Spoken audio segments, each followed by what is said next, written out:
Hello everybody, Christian Jack here at the University of British Columbia, Vancouver Whitecaps training facility behind me, and that was the home for Canada training on Thursday following their 2-1 loss to Switzerland here in Vancouver that sends them to Los Angeles on Sunday for a clash against South Africa in the last 32 of the 2026 World Cup. Got a lot of updates for you today. We got in there, we got able to speak to Jesse Marsh and Alistair Johnston. We got injury updates on the likes of Stefan Eustáquio, Moise Bombito, Alphonso Davies, some scouting reports on South Africa, what they think of them coming up, how they performed well and maybe not so well against the Swiss as well. Could go through all those notes, but rather than me just say it to you, we have the ability to show you all of the clips today on YouTube. So here are the scrums from Jesse Marsh and Alistair Johnston here on location in Vancouver.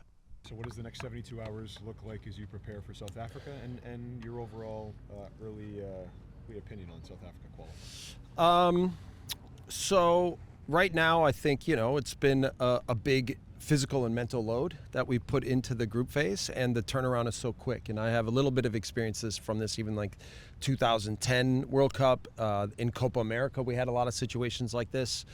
So it's really important for us, I think, to lighten the physical and mental load and make sure that in all ways we're recharged to go after the game. South Africa, if you watched the game last night, I think when many people were expecting South Korea to dominate that game, it was actually the other way around. And what you see in South Africa is a team that's very physical, that in open spaces is very athletic, and has a lot of belief right now in what they're doing. So I was impressed with South Africa in this match, and it really, as the match was going on, as much as you would say that, South Korea is the better team, like at the end of the game, what you see is that South Africa earned that result, and they were the better team, and they're going to give us a big challenge. So then when you talk about, managing the physical and the mental load, certainly I asked you yesterday, the experience this team has had in previous tournaments, how is this knockout round different than some of the experiences, especially when you look at Copa? Well, look, obviously we wanted to stay in Canada and play in front of our fans and use all of that energy. But it's also a big mental load on our team.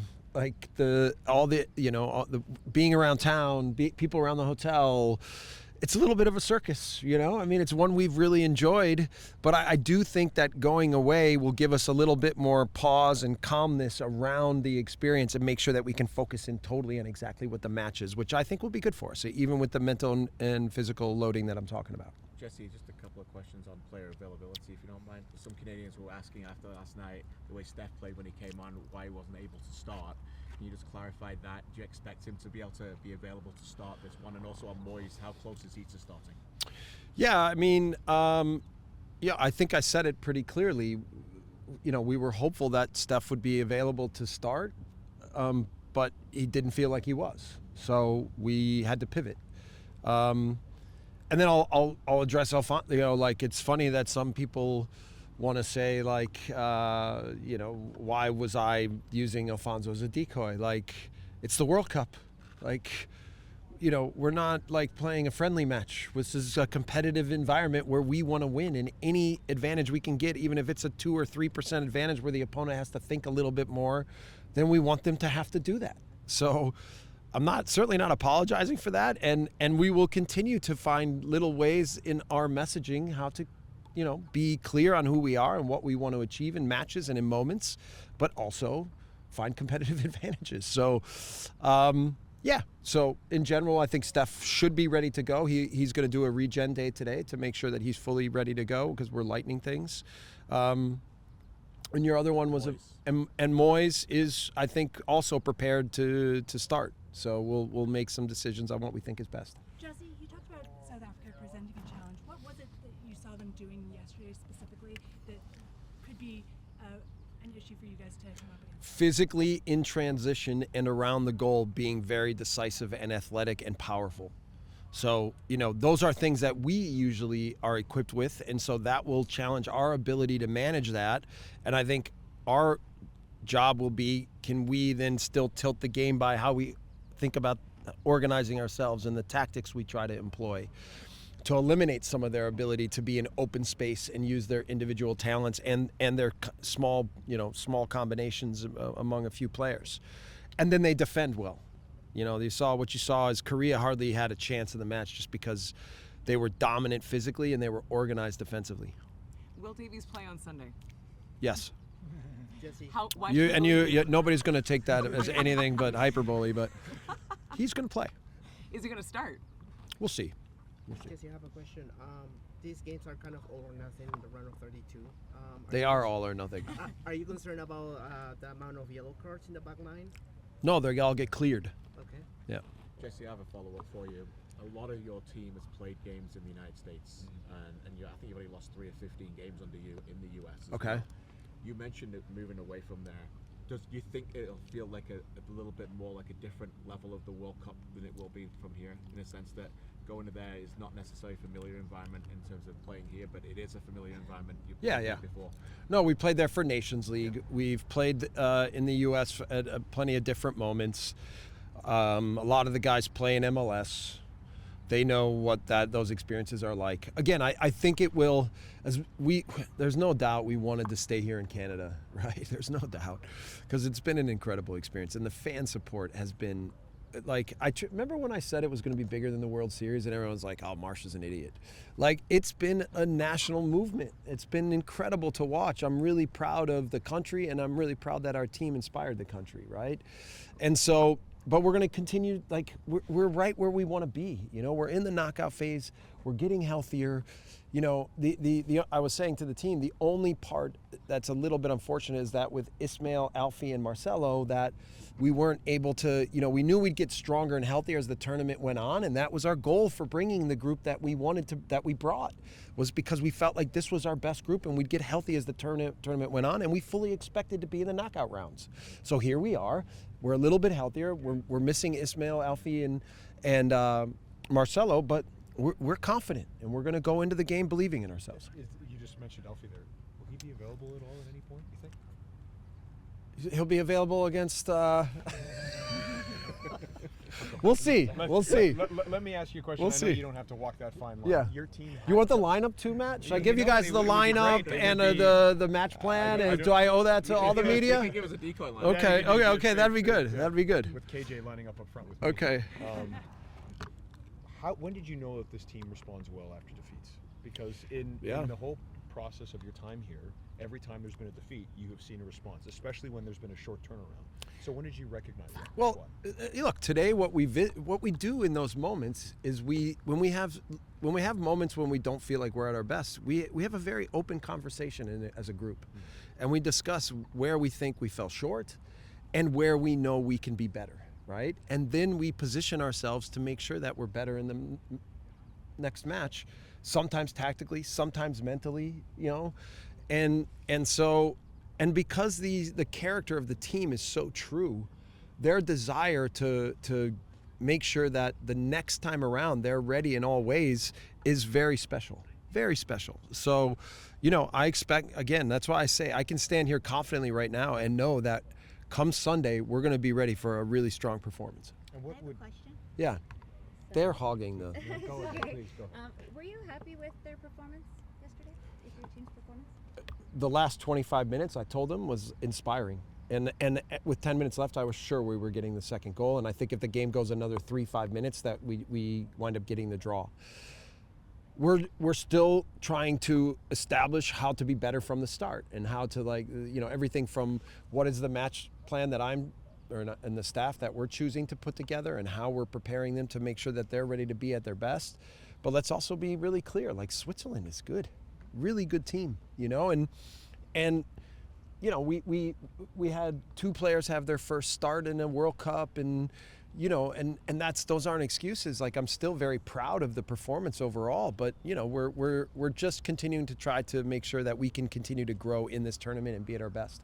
Jesse, I know it affects both teams, but does a noon start change anything regarding your preparation, players' preparation at all? For me, it's not ideal, right? But both teams have to get ready quickly in the day.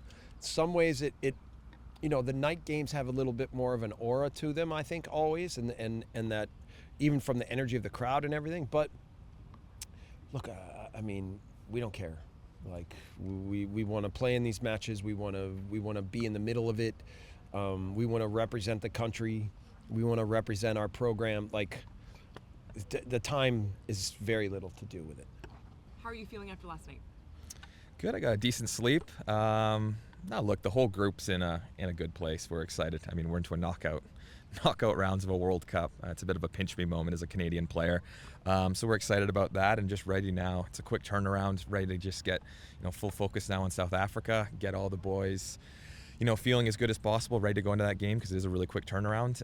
Get down to LA and hopefully we'll have a big Canadian contingent following us down there. I don't mean to spin it in terms of an opportunity lost, but the truth is now you enter a situation that you guys are very familiar with. Being in the States, being on the road, relying on each other, may not have as big a media contingent or a circus or all the energy. Like, how has this team always used that to its advantage, especially the last 2 years? I mean, you're spot on in terms of ever since I've been in this program, all of our tournaments are pretty much exclusively played in the U.S.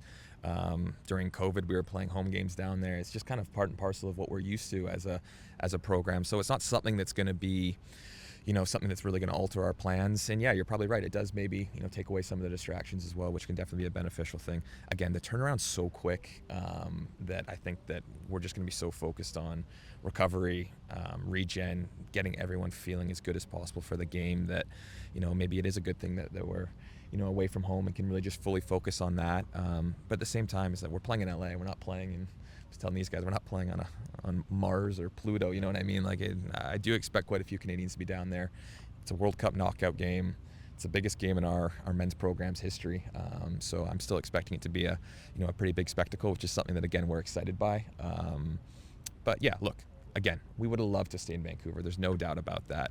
But at the same time, if you told me a month ago that, we're going to have qualified second place in your group, guaranteed into the knockouts, and not sitting here in third place having to wait on results, or in fourth place, obviously knowing that you're done, I think I would have shaken your hand for that. So we're in a good place. And yeah, everyone's just really excited now for what an amazing opportunity in game this is going to be. How have you seen the program evolve over the last 2 weeks with all the attention around the country? Really unprecedented, unlike anything we've ever seen before.